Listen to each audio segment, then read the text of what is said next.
I've been meaning to make this video from the day it came, when I first seen it hit the media over here, and I never got around to it, so I'm going to do it now. A couple of months ago, maybe a little bit longer, there was a mass media coverage on a new drug they were bringing out on cervical cancer and how it was going to cure all the girls with cervical cancer and blah blah blah. This question, I would love for Australian families who have daughters between the age of 14 and 35 to answer this question for me. Have you ever known, or do you know now, or do you know somebody that has died of cervical cancer? Have you ever known somebody that's had cervical cancer, has cervical cancer now, or has died from it? The reason I ask this, I'm 47 years old. I worked in a hospital for seven years, and I've never met one single person with cervical cancer. So they bought out this drug. They bought it over here, and let me just tell you this, they have no idea what the long-term side effects are of this drug.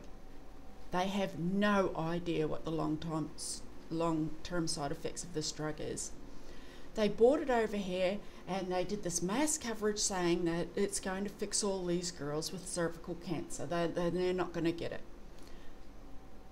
I don't know that. I believe that cervical cancer exists, absolutely. I believe girls do get it, women, and they can die from it. But is it that prolific that they need to bring it into our schools and mass vaccinate? They had headlines the other day, 5 girls were taken to hospital, one with paralysis from this vaccination. Now, I don't understand. I don't understand the mentality of people that they think somebody in authority can say something and they believe it. It's gospel. People need to question what's going on. They tested girls in America, and they found that the side effects were sometimes paralysis and vomiting and nausea and headaches and vomiting and etc. and so forth. And yet they brought it over here and they mass vaccinated all these young girls in these girls' schools, and they had all these side effects from it. Because they did this big coverage saying, you know, stop your girls from getting cervical cancer. Well, I don't know anybody that's ever. I've met people with every sort of cancer you can imagine. I have never met one with cervical cancer.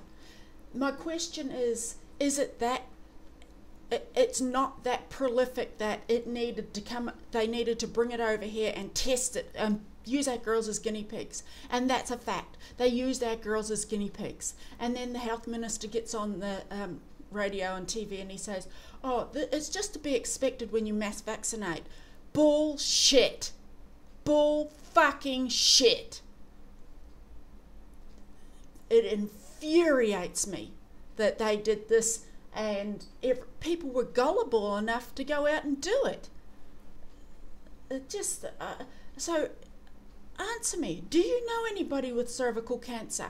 How many people out there, and we all know people, I guarantee everybody that watches me knows somebody that has died of cancer, some sort of cancer, but have any other them, do you know any of them that it was cervical cancer? Answer me, please, thank you, and sorry for getting so raucous.